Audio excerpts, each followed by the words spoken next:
You got some water. No coffee in 45 minutes. That'd be great. Coach, you need anything else? Only if there's coffee. I'll go water down. All right, go ahead, guys. Fan Day is a tradition at Nebraska. Obviously, but what have you heard and what do you expect Sunday?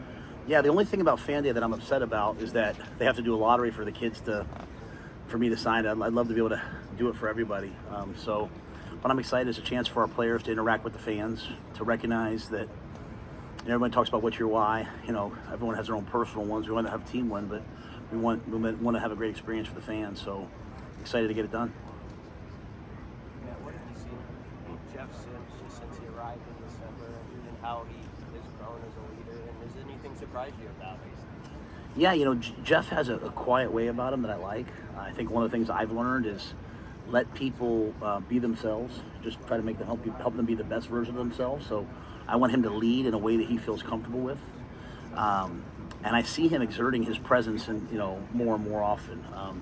I think Jeff's a triple threat. He can run it, he can throw it, and he can beat you with his brain. He's smart. So he's not super talked about outside of Nebraska circles. I think he's going to play really well. The last thing I'll say is I think everyone plays for him. The guys play for him. Like they want to see him be successful. He cares about all the guys on the team and spends a lot of time with all the guys on the team. Beat you with his brain. How does a quarterback do that? Yeah, I think it's about getting in the right play when there's a check. It's about audibling to a man beater when you got man coverage. It's about sliding the protections. It's about knowing where to go versus different coverages. It's getting the ball to the right guy. There's this documentary on Netflix right now called Quarterback, right? And I think what everyone's probably seeing is it's not really it's not really about who has the best arms. It's about who has the best brain, the best mindset, the best feel for the game, who has the mental strength to overcome the physical beating that you take. So I think Jeff has all those things. I think Jeff's an NFL player if he'll just continue to develop. Garrett McGuire on a radio interview recently talked about Xavier Betts and just how proud he is of him. Can you just talk about his journey through the spring and then where he is right now as part of the program? Yeah, Xavier had to come back. He had to pass 18 credits to be eligible just because of the time away. Not just he'd missed credits, so he had to get his degree percentage. At the same time, he had to do he's going to do football too. So really pleased with him. He's a really, really smart young man, highly intelligent, and he cares about people. So I think Xavier's special in that regard. Not only did he pass 18, he passed 21 credits, which is that's hard to do. And hopefully Xavier sees what he's capable of. He's certainly capable of a lot football-wise. My job is to have people understand that success isn't talent, success is achievement. Just because you're talented doesn't mean you're successful. You take that talent and you achieve something, it means you're successful. And I'm really proud of what Xavier achieved this spring and this summer as well, on and off the field.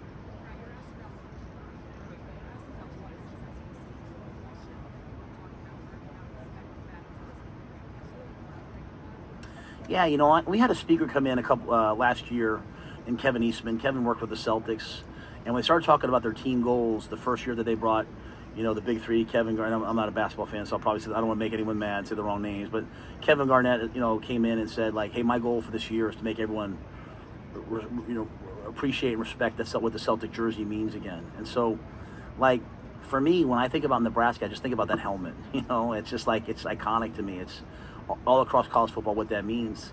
And are we being talked about right now? I mean, are people talking about, wow, it's, I'm not talking about within Nebraska, I'm talking about nationally. And so for me, this is about us as a program, from the way we practice to the way we travel to the way we carry ourselves. I told Keith Van this morning, I wanted to be the first guy here this morning. I just want us to do everything better than everyone else. And that pride, that respect that we have for each other and the way that we do things, you've heard me say many times, I don't want our fans coming to the games just because they love Nebraska. I want them coming because they love Nebraska and they know they're going to see a good football team.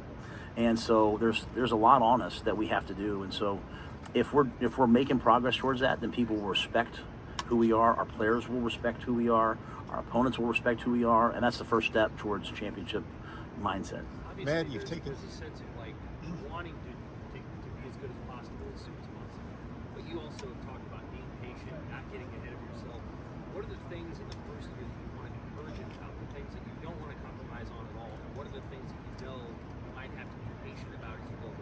Yeah. So when I say patience, I don't mean patient in terms of like the results at all. Like my like we are it's fourth and goal every single day in our building. That's the mindset. It's fourth and goal every day. Like, I go away to see my family at the beach, and everyone's like, I know you're on vacation. I'm not on vacation. I'm working from the beach. Like, this is 24/7, 365. Like we're chasing greatness. I mean, we like there's no everyone here sprinting to stay ahead of us. We got to catch them and then get where we want to be. So the urgency is elite. It's just I don't want to skip steps along the way. Does that make sense? I don't want to take shortcuts. I don't want to build something that like, hey, we show everybody a little bit of hope this year, but then next year we take a step back. So I never want year 2 to be year 1, if that makes sense. So this is year 1. I want us to win every game. I want us to, but like I'm not right now. I can't think about the games. I want us. I mean, I expect us to do everything right. I expect that guys to show up on Sunday and be on time, and so it's just this mindset of everything matters, everything counts. That's all I mean. So I don't want anyone to take like, hey, Coach Rhule said, hey, calm down, don't get excited. No, there's no one that's more anxious for this than me. It's just that I know the only way we can win the game is if we're awesome all camp. So that's the mindset, and I want our guys to just have this stable, steady every single day. Because like, all right, well, we play Minnesota game 1. What if we win? What if we lose? Like, we still play the next week, don't we? Like, so like, and our guys learned the hard way last year. When you start being like, this is an important game and this isn't, well, Georgia Southern happens. So I don't want us thinking that way. Every single game is an important game. And as I say that, the former players, they kind of laugh. They'll be like, oh, Coach Osborne used to say that all the time. We'd roll our eyes. I'm like, yeah, but that Coach Osborne figured it out before I did. And so I'm just doing the same thing that the people who won in Nebraska did. When did punctuality become a rap? Because it seems like being on time is hard now. Yeah, because I think everyone's kind of like on time-ish, like you show up at 8:04. It's like, well, I'm here. Like, no, if you have a meeting with me, be here at 8. Like, actually be early, So it's just because I'm willing to act on it, it seems like a bigger deal. I can promise you our players are way more disciplined than most programs. I can promise you that. It's just if you're gonna be late to breakfast 3 or 4 times, or you're gonna miss breakfast or something, I'm gonna take action. It's not because I don't love you, but in fact because I do care greatly about what I can't have guys leaving our program and going out in the real world and not functioning. I'll feel like a failure. And so we're gonna treat our building like it's the real world. Like, guys would walk into when I was at the Giants, guys would walk into a meeting early, and Coach Coughlin he wouldn't say a word to me, just the fine, right? And next thing you know, they have a $2,000 fine, or they miss something, they have a $14,000 fine. I don't want players from Nebraska playing in the NFL and getting fined. I want them knowing to be 5 minutes early. Actually get there 10 minutes early, put your phone down and talk to people, and watch how the world opens up for you. So. How did the NFL experience make you Well, obviously, I think the NFL. Well, I think just being around the football and the players, I learned a lot. We're talking about recovery. When you're coaching someone like Christian McCaffrey, like, you learn everything that there is out there. Like, hey, coach, there's this thing here, this thing there. So we're building a lot of things in our building. I think for me, on a personal note, like every job I had taken before that had a happy ending. So you kind of always assume it's going to work out. And for me, I'm probably a lot better now because I'm coming off of some adversity. And then see, like, I learned a lot about leadership by leading in tough times. It's easy to lead when things are going well. It's easy to lead when you're winning every game. When you're about to get fired and everyone's the whole stadium's booing for you to get fired. Like, look around here, guys. And they said, think about if they were going like, fire, simple, fire, here, how that would feel. And your kids are in the stands. Like, but I did that. And you know what I learned? I'm tough. And my family's tough. And you know what? After that happened, I went home and saw my daughters. I played with them. I hung out. I didn't take it home. And I learned a lot about, hey, sometimes as a leader, you have to be the one out front taking the bullets so that people behind you can move forward. So keeping that team together through that adversity was something that I'm not proud of. And so as I come to Nebraska now, like, I know if I do something, there's going to be a lot of different opinions about it. And you know what? I respect everyone, but I'm going to do what I think is right, because I've seen what happens when everyone has an opinion. I've got to do what I think is right and be tough enough to just stand with it. Like, if I think, you know what, guys, we're going to wear this color cleats, we're going to wear this color cleats. Hey, guys, we're going to do that. Like, someone's going to be upset maybe, but I owe it to the University of Nebraska to go all in. I can't go half in and gauge the temperature of everything. I got to go all in. And so I maybe wouldn't have been able to do that if I had not gone through what I just went through. So you've already been at 2 programs where nobody in the room when you arrived knew how to win, at Temple and at Baylor. Now you're in the same situation. How do you take a group of players that aren't used to winning and get that turned around? Yeah, and to me it's unique in Nebraska because there's all these games that are so close. Like, literally, you know how ESPN has like that predictor, like you're 90. I bet you most games in the fourth quarter, Nebraska was favored to win. And so, to me, it's all these things. Like, I talk a lot about being on time. I talk a lot about, well, you know what? Like, if I can't count on you to show up to things in the summer, I don't know that I can count on you to be inside leverage when you're supposed to be inside leverage. Like, because it's these little things that cause winning and losing. So. It's the strength program. It's the nutrition program. It's our guys getting bigger and stronger because you know what? The stronger, more physical team usually wins in the fourth quarter. They wear the other team out instead of getting worn out. So it's our approach to the offseason. It's our approach to discipline, which to me is just doing what you say you're going to do. And it's also confidence. Like, I want our guys to be confident that we're going to win, even when it looks like maybe like the odds are against us. And so putting them in those situations in practice, inoculating them against that stress, because we have a bunch of good players. They'll play great at practice. My job is to get them to play great in the games the way they do at practice, and a lot of that is just helping them overcome stress, overcoming the fear of failure.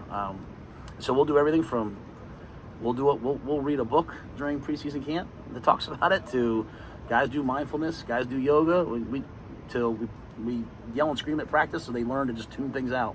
There's a reason for everything that we do, and hopefully it ends up working sooner rather than later. We're almost all easy questions for you. You were a walk-on in college. Sir. What does that say? Obviously, tradition in college football is not all the stars come in, but how does that help you evaluate talent, knowing that you were a walk-on one time, to evaluate these kids to make them better? Yeah, I think when you're a walk-on, you're I always kind of laugh, like, you show up at 5:30 in the morning to get yelled at by someone like me at practice and do hard things, and you're paying to do it. It's beautiful. And so that those guys love the game. The ones that we have, they love Nebraska. I loved Penn State. And they want to be there for all the right reasons. So as much as we talk about all the things that are wrong in college football, I can point out a lot of things that are right. And so I think that's really important. And then at the same time, I look at, one of the best players in football today is Hassan Reddick. He was a walk-on for me at Temple. I learned pretty early on, like, who they are at 18. It's not necessarily who they are at 22 or who they are at 27. So we try to give everyone a chance. And by chance, I mean reps and opportunities and chances to show what they can do. So, and I think for me, like, I love the game because I love the game. And I probably always have a little bit of chip on my shoulder because I knew at Penn State I was going to get a chance. I just knew I wasn't going to get as many chances as everybody else. So I didn't have an opportunity to, like, let things slide. I had to be grateful for my chances and make the most of them. And that's kind of how I feel now coming to Nebraska. Like, I'm getting a chance to do this. I gotta make the most of it. Matt, kind of going back to your NFL experience, did anything draw you back to college, specifically at Nebraska, or did it just kind of happen? Yeah, I think that I was, we're all meant to do something. We all have a purpose for our lives. I was meant to work with this age group. When I did get fired, it was almost like I was getting eulogized the next day. Like, all my former players were texting me and reaching out to me and, hey, coach, hey, you meant this to me. Hey, coach, you helped me do this. And there's just for me and my purpose, working with young people, I just enjoy the college game. I enjoy recruiting. I enjoy getting to know the parents. I enjoy watching guys graduate. I enjoy watching guys get jobs, have kids. I'm now starting to get to the point where guys I coach, their kids are starting to come up. That's scary but true. And so my wife and kids, like, they missed college. Like, in college, they knew everyone. Like, they knew the families. They, on the away games, they sit in the stands, like, and all of a sudden now they're in the NFL and they don't know any of the players. They certainly don't know their families. So, and part of my NFL experience was also COVID, so that was kind of off too. But I just like being around young people in these formative years and watch them become things that maybe they didn't know they were going to be. It seems like not everybody says that. Yeah, I like recruiting. I like well, first of all, if you like to compete, don't you like? I like to compete in recruiting. So to me, like, when you recruit, you have a chance to compete at everything you do. And I like to recruit. I really like to evaluate first. Let me say that. Sometimes people will tell me that there's a lot of talk about, they took this guy who's unrecruited, that guy who's unrecruited. Why should what someone else is doing, their opinion of a player, affect my opinion? That means I'm weak. So, like, I like to evaluate. We had 3,000 kids, I think, come through our camps. I took 1,000 pictures with youth campers 2 days in a row. Like, I like people, first of all, but I like evaluating. I like watching people. I like looking at a kid at 15, 16, 17 and being like, that kid's going to be this when he's 22. So you're not always right, but I like the projection. I like all that. I like watching tape. But then I also like relationships and families. I like having people come in, and I just have learned, like, oh, bro. Past the guard. Let's not say anything. No one tweet it. I don't need anyone coming to me with, why'd you get coffee? But also, like, you know, what I've learned is I'm really not recruiting anyone to come to Nebraska. I'm telling each person who we are, what we do, why we do it, and then for each guy, I'm saying, hey, here's our vision for you, and here's our plan to get you there. And if it works for them, great. And if it doesn't, we wish them the best. And like, I'm not a slick talker. I'm not gonna sit there and be like, you need to come here because of this. You need to come here because of that. Like, I put that like New York City side of me to the side, and I have an 18-year-old son. All I pray for is that my son ends up in the right place with the right people. If he ends up in the wrong place, I don't know. So I don't want kids coming to Nebraska that it's the wrong place. I want them coming for the right reasons. So I love recruiting, and I think we're doing a pretty good job. I'm not the rankings and the numbers and all that. Like, we had kids come to our camp that ran 4.38, 4.42, broad jump 10.5, and had pro agilities. I don't care who else offered them. Like, if I can't coach a guy that runs that fast and jumps that high, then I can't coach. So that's kind of the fun part to me also, is finding the guys that are out there. And I'm really happy with our camps, having that many guys. At first, the first camp was only like 150, 160, and then it just kind of slowly grew. And I'm hoping we can get to 4,000 or 5,000 kids next year, because I want people all across the state of Nebraska and anywhere to come knowing they're going to have a great It experience. seems like the consensus outside was that June was successful for you. How did you feel about that month? Yeah, June was hard, first of all. I thought I was going to have a couple people quit on the staff. There was one Friday we had an official visit, a morning practice, an afternoon practice, and I think most schools around the country, what they're doing is they're letting the GAs coach the camp, and they're doing the official visit. I'm not doing that. Like, I'm not doing that. Like, we coached the camp, we did the official visit. It was really hard, but on that weekend, on Sunday, it was so good for me and the staff to be like, did it work? Like, just did it work? Well, we offered a bunch of kids that came to the camp that we didn't really know a ton about, or that we liked but we weren't sure. And then we had a bunch of guys commit. And so a lot of parents, and I think a lot of kids nowadays, they're recognizing, like, if these coaches work this hard at camp or this hard at official visit, how are they going to work on my academics, my health, my mental health? Like, they're probably going to be pretty intentional about that. So I think June was a big success, not just for this year, but for the future. Now, you know, recruiting, like, they're committed. People are going to come after them. They're going to want them to come. But you know what? We're going to go after guys too. So, I mean, there's still a lot of recruiting left to be done. I have to ask you to go back to it. You said you're going to read a book during fall camp. You're an avid reader. You've got specific books you like. Is there something specific that you want the team to read? Or And I won't say the book just because I'll get out in 1 minute. But I'll tell the book. So Donnie Raiola is going to do he'll do a team-wide book. He did it last year with the O-line, but he'll do a team-wide. Like a book club, like we'll do it like, let's say 15 minutes a day, 3 days a week for 2 weeks. The book's called Twin Thieves. It's a great book. Donnie gave it to me early on. It's kind of like what they call an allegory, like, you know, it's kind of like about I don't know if allegory is the right term. If it is, forgive me.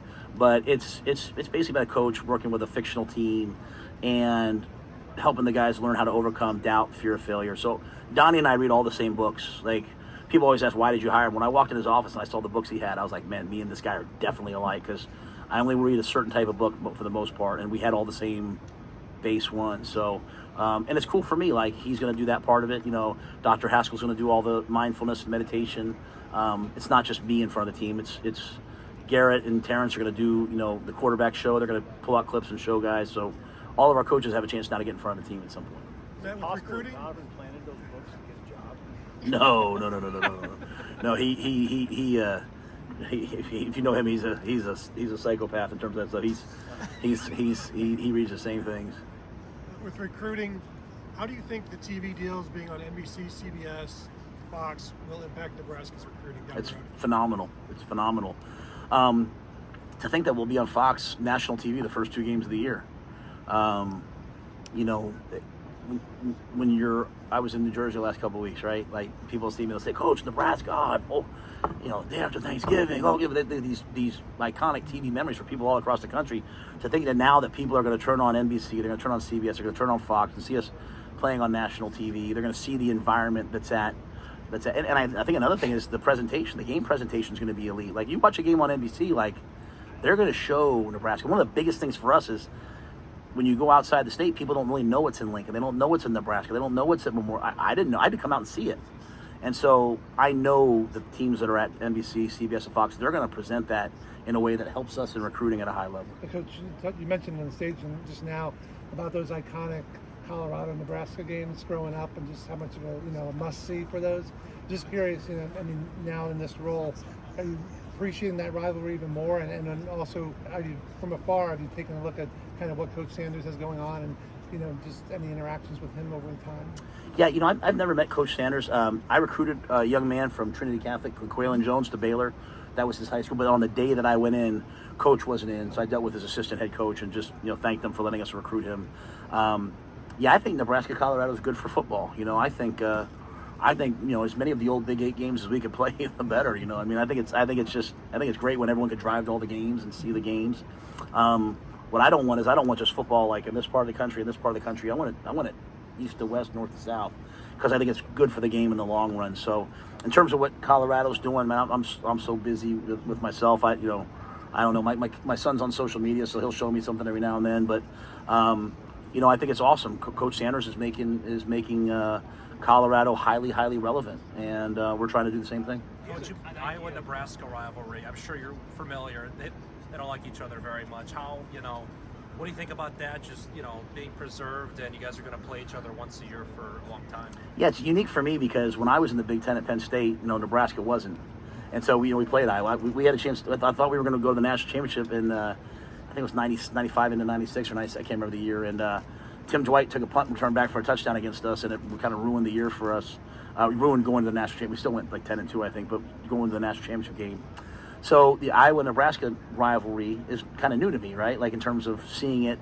Obviously, that game this year was huge. But I think having a regional rival, I think having a game that everyone can drive to, I think it's good. I think it's really good. A lot of respect for Coach Ferentz. He's done it his way, the right way, for a really long time. It's awesome. So, I'm excited about the schedule moving forward. I really don't care who we play in terms of in conference. Out of conference, I got a lot of opinions on things like that. But in conference, we got to play them all. So I do know this. Our players didn't come here to play bad teams. They came to Nebraska to play against the best. So Iowa's a great team, and it would be an honor to play them. So what are the opinions out of conference? Sorry? So what is the opinion about that's my late night text messages to Trev. I'll keep those ones quiet. Matt, what has your communication been with Trev about just the moving to the new facility and just you're starting practice this weekend? How will that go? How will that process happen as far as when you guys will make that move in that new building? Yeah, we have a weekly. Susan and I have a weekly Zoom call with the people over there. And as much as I want to get in, I also want it to be done right. I don't want to get in and then have things around us. So Trev, as you guys know, Trev's visionary. He's awesome. He handles all the details of those things, but they keep us abreast. I think at some point in training camp, we'll probably move the players in. We were hoping before, but, I walk out in the field the other day and I see 2 beautiful grass fields and new turf fields being laid. And I'm like, you know what? Sometimes you have to just be a little bit patient to wait for things to be done and done right. The coaches, I think, will probably stay over in our offices in meeting rooms for right now, and maybe sometime, in this training camp or fall we'll move in. But the biggest thing to me is I want the players to be able to move into the locker room, training room, recovery area, because the recovery area should be phenomenal as soon as possible. So probably at some point during camp. Do you have a vision of how you want to run the ball without ever having to use it? Obviously, you want to use his legs and run it. But how do you want to run the ball just with the running backs? Do you have a number that you want to get to, or kind of what's supposed to do? Yeah. Well, I'll say this. I think that when you look at how you run the ball, take the quarterback out of it, to your point. I have a couple core philosophies. Like, always look at what your O-line does well, right? Now, we're gonna play some 3-4 fronts. We're gonna run different things against the 3-4 fronts than we will against the 4-down fronts. I always believe that a yard outside the tackles, an outside play, is equal to 2 yards inside. Like inside the tackles, it's kind of like a body blow. It's just it's right up the middle. So we'll be stubborn to a fault, but I also know that we're going to have to be able to throw it. We're going to have to be able to be explosive. We're going to have to run the quarterback. So, I want to be diverse in what we do. We're going to run inside zone, outside zone, power, counter. We're not going to just live off of one thing. But I just want to make sure that we have an interior run game as well, right? So if 1 week I have to spread you out to be able to run the ball inside, I will. If we have to get in tight to condense you, then we will. But I just want people to, when they play us, to line up and have several different things. So there's 2 different philosophies. Like we'll play some teams and they'll say, we run these 2 runs all the time. We're methodical with them. we're going to try to be a little more diverse. We're going to run a bunch of plays. The quarterback run game to me doesn't really count as rushing yardage. It's an outlier. It's an potentially explosive play. I don't want to run the quarterbacks to get 3 or 4 yards. I want to run the quarterbacks in a couple different ways. I want to run them. When we're in the red zone. I want to run them on third down. So when the result is either continuing a drive or scoring, I want to run the quarterback when he's part of a zone read type play where we're hoping to give it, but if he pulls it, it's a big play. And then I think a lot of that what Jeff will do is he's going to drop back to throw it, and then he's going to put the ball down and run. And so those count as free yardage as well. So we don't want to just go out there and just be running quarterback power and getting 4 yards. But if that happens, it happens. We want to be thoughtful with the ways that we use him. What's stubbornness going to get you by the fourth quarter of games? Yeah, we're never going to say like, hey, start fast, guys. Let's get off to a big lead. That's not us. Like, we hope we do. Like, we're just going to go out there and play, and then try to wear teams out in the fourth quarter. So, again, that doesn't mean there might be games where we come out and we throw it the first 10 plays of the game because that's what we think we need to do that game to loosen something. I mean, every game's a little bit different, but the core philosophy is we've got to stop the run and run the ball. We've got to protect our quarterback and attack their quarterback up front. So the stubbornness just means at the end of the day, there's going to be some games, Sam, where you go out there to run the ball and it's getting 3 yards, 4 yards. And I've been on those stabs where the coordinator's like, man, we can't run it today. And the O-line coach wants to fight him. Wow, we can run it. Like, we're going to keep running it. You know what I mean? Like, it doesn't mean we're not going to throw it. We're going to take 70% layup throws. We're going to push the ball down the field, but we're going to run the football and believe that the cumulative effect affects us. The last thing I'll say is there's times at Temple, like we're playing Penn State, Notre Dame. I'm like, bro, we can't run ISO against Notre Dame. Like, we tried it. We popped one for about 30 yards. They got so mad that, so then we had to spread them out. We run zone read. That wasn't really who we were, but we're going to find a way to run the ball, somehow. What is the most? My philosophy, I think the guys will tell you, like, I let everyone on our team speak. I'm not one of those guys who's like, hey, these 4 guys. Every player that plays for me has to learn how to talk to the media. I just thought these 3 guys, but Jeff's the quarterback, right? So after every game, media's probably going to talk to me. They're probably going to talk to Jeff. So to not bring him here would be disingenuous. And I thought, like, Ethan Piper to me, like, he's truly our brand. Like, he's a Nebraska Cornhusker through and through. And then Luke, he's just prolific. He's been a great player, and he's a local guy. It's like a great story. So, but I could have brought any other guy. I could have brought Ty Robinson. I could have brought so many other guys. But I just thought these 3 guys were really good. And I think Jeff, he's new. He's never once said, well, this is how I did it before. Like, he's just embraced our culture and our way of doing things. And that's the hardest part in year one, is that all the guys, everything's new to them. The only person who knows what I'm going to do is Fleeks, because he played for me at Baylor. The rest of them are all kind of like, what's next? And Jeff's embraced it all as he's gone. Coach, Reimer could end up number 2 all-time at Nebraska on the tackle list. Oh, you know why I know that? Because last Sunday I said, you could end up number 3. And he goes, no, number 2. I was like, stop me. So what's that look like on film to you? What did it look like when you first saw it? What? Reimer. Did him play? Yeah. I think, so I like to do 2 things. I like to watch both the All-22 videotape. I also like to watch a lot of TV copies to feel the game. And he's made a lot of big plays and a lot of big moments, right? You can tell the defense was one that, like, if the offense lined up like this, it was shifting. He was so great at getting guys lined up, a lot of detail, a lot of really good football. And so, but I think the biggest thing for me is this: you see him on tape, he can go sideline to sideline, he can get off blocks, he can tackle, he's competitive, but he also has a penchant for making a big play, a key interception, a key takeaway at the right time. What is the most important thing? I know there's a lot of moving pieces and a lot of things are important to you, but what is the most important thing for y'all to accomplish between now and Minnesota? Well, my goal is that the guys that I say, hey, we're playing with these guys against Minnesota, I hope that I'm playing with the same guys 3 or 4 weeks later. Sometimes, when you're a new coach, you go into the season like, hey, this is going to be the guys, and after 3 or 4 games, you're like, oh, I better change, you go with these guys. I'm hoping we do a really good job of evaluating. And so part of that is giving guys a lot of opportunities. Like, we'll have 2, 3, 4 drills going at all times.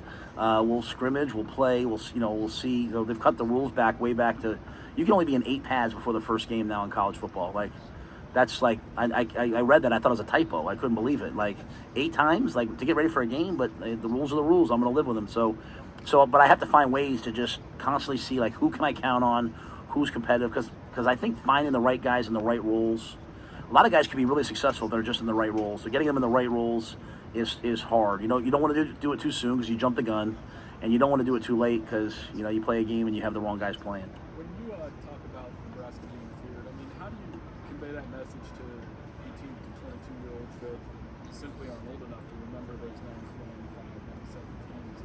Or is it that they do know because a lot of these kids are from Nebraska? Well, yeah, there's a lot of guys from Nebraska. There's a lot of guys that a lot of them have heard a lot about that over the last couple of years. I think for me, it's this teaching concept of like, listen, you're the 2023 Nebraska Cornhusker football team, and there's this continuum, you know, and there's a lot of people who came before you, and you have to learn from their lessons. You have to learn from everything that they've done, and they've allowed you to be here in this moment, and you have this beautiful moment to have your time to then affect all the people that are going to come after you. So we talk a lot about those who came before us. We also talk about those who come after us and what our legacy is going to be. And so understanding that continuum, I think, is really important. You know, do you want future teams to be feared? And so they can know what the 90s were. They can know what the early 2000s were. They can know about all those years, but really the focus of they didn't know that, but also then they have to go focus on right now. And so if we focus on right now and we're patient with it, hopefully we can be feared again someday. You mentioned friends, so I know you talked a lot about Coach Osborne, but is there anything from his career that you take, not only from Nebraska and then what he did after you? And then selfishly, I went to Ohio. So Yeah. I know what he did there. You know, it's funny. I talked to Coach Solich this spring. One of the things I talked about was how much respect I had for, like, you're talking about a guy that all the success he had as both a position coach, and coordinator, and then head coach, running one offense, right? And then if you remember, he was at Ohio. He ran that same offense, and then he morphed in 2005 maybe, and no, I'm sorry, 2005 into 2006. And all of a sudden now they were spread type concepts, and there was no more fullback, and they were in 11 and 12 personnel. So he changed, and he had the same success. And I talked to Coach. He said, you know, we changed the personnel, but we kept the same core concepts and the same core game plan. So I think when you see coaches that can adjust over time, that's the mark of a true coach. Like, anybody can say, this is my system, find me the players to do it. My job and our job is to say, here's the players we have, what's the best system for them? As you recruit, you're recruiting to a system, but we have to be flexible. So, I mean, I was at Temple, we were 4 down. I was at Baylor, we were 4 down for a couple years, then we went to 3 down, and we won the league. Then I went to Carolina, the first year we were terrible on defense, we were like a 4-3. Then we went to like a 5-1 hybrid, and we were number 2 in defense. So it's not about, well, I like to do this. It's about coming to Nebraska, what will win in Nebraska, what will win in the elements in Nebraska, and then always evolving to take advantage of the players that I have. So, months ago, wanting to kind of build the offensive line back up after they took some heat last year. Just wondering, where do you see them mentally approaching this season? I think they're confident and ready to go, you know. And again, you know, my message to them is like if you spend all your time trying to prove other people wrong, you're gonna be miserable. Like, just prove yourself right. If you think you're a good player, go play like a good player, man. And we made some real strides in the weight room with those guys. I see them bending at a high level, taking care of. Donnie does a great job with the mentality. I mean, I was over there earlier with Piper. I said, okay, you're holding me in one hand and Donnie in the other hand. You have to let go of one of us to peril. He's like, Coach, I'm sorry. He's letting go of me. So, like, that's the unity they built over there. So, you know, it's a work in progress. We have to do a good job as coaches, though, of calling plays and doing things that they do well, right? Like, I worked for Kevin Gilbride at the Giants. I was assistant O-line coach, and like, he was going to protect the O-line. He knew that Eli couldn't play well if the O-line didn't play well. And how do I help the O-line play well? I'm going to protect him. I'm going to chip this guy. I'm going to run this play that we run well. So my job is to help our coaches figure out what we do well and then go do those things and let our guys play. Matt, not to get too far ahead, but you guys are playing at Penn State in 2024. What's that going to be like for you personally? You know, I've done it a couple times. You know, I went back as an assistant coach. I went back as the head coach at Temple twice. Lost the last game. We got a terrible call, lost the game, but I can't get fined for that, right? Because that was American, right? So, you know, played them at home, beat them at home for the first time in 70. You know, beat them for the first time in 74 years, which was a big moment for Temple University. So, you know, I love James Franklin. Grateful for what he's done for my university, you know, my alma mater. You know, came in at a hard time and has brought them to excellence. Pat Kraft, their AD, is one of my best friends. You know, great AD, was my AD at Temple. So, it'll be fun to go there. The biggest thing I'll know is, hey guys, get ready for the crowd noise because it's going to be really loud, right? It's just it's a really loud, raucous environment. What kind of relationship have you maintained with your alma mater in the State College area in general? Do you get back much? Yeah, you know, we used to go back a bunch. My grandmother unfortunately passed away a few years ago, and that was, you know, last time. You know, my aunt still lives there, lots of family still there, but we get back. I went back last year. The College of Liberal Arts honored me as my wife was so mad because she had better grades than me, but they offered me distinguished alumnus. So I went back, and it was awesome to see. I got to get back and see people there. So there's a lot of people there that I love, family, friends.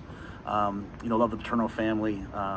So I'm happy for Pat, happy for James, and so just when I can, I try to get back. What makes Pat a good AD? Because Pat's gonna fight, scratch, and claw to help his coaches be successful. He cares about the student athletes.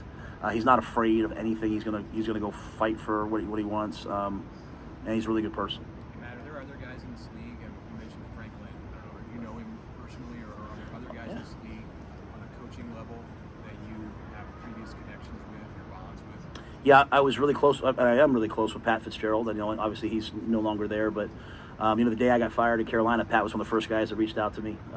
We were always on Under Armour trips together, so my wife and his wife and all of us got along. I would let my son go play for him anytime. I respect Pat, and I don't know what that situation is. I'm not commenting on that situation, but I trust him. I've known PJ a long time. We came into head coaching together at Minnesota, and over the years, his wife and my wife, we've all got to know each other. I worked with Ryan Day at Temple. We were both on the staff together. Mike Loxley was in my cousin's wedding when I was like 14, 15 years old. So I think he was slipping me beers at the wedding. So I've known him a long time. I'm just trying to think if there's anybody else. Greg Schiano was the DB coach at Penn State when I was a player there as a freshman. So a lot of guys I have some, small relation with. A lot of really good guys. The one thing about this league I thought was interesting was I got there, we had, they have a monthly Zoom that you do with all the coaches, and everybody gets on it, to keep you up to date with issues. I think AJ Eds, the assistant commissioner, does a great job.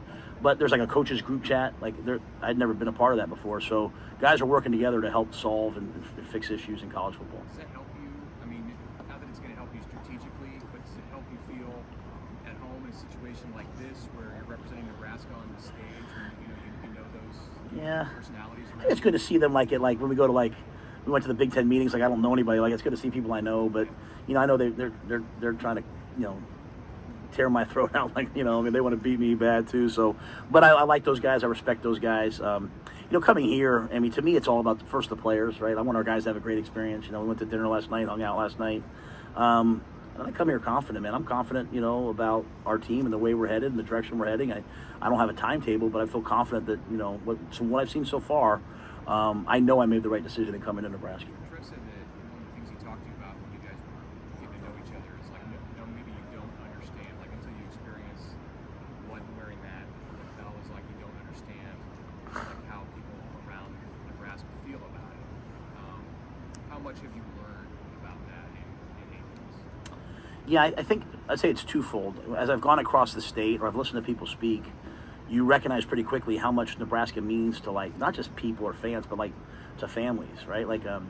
Ronnie Green came and talked to the athletic department as he was, on his last few days, and Jane spoke, and she was talking about these moments with her family, all of them come together to watch Husker games. I almost got a little emotional, my job's to make sure that the next generation, the generation, however long I'm here and I'm alive, that we're giving them those great moments and those great memories and those great relations. But there's a real it's an honor to serve the state. Not very often you're not just, a lot of times you're serving a university and the fan base. Here you're serving an entire state as well, and I think that's a responsibility I take very seriously. In terms of the other stuff, Trev's you're not gonna, you should prepare. Even at Temple was like that a lot, right? Baylor was certainly like that. And go watch my first opening media statement at Baylor. I got up there and talked about scandals and I didn't talk about football. I was talking about, what we were going through was amazing. So I was always under the microscope. Carolina, obviously, both good and bad. I was under the microscope. The thing is that, I did a speaking engagement a couple weeks ago.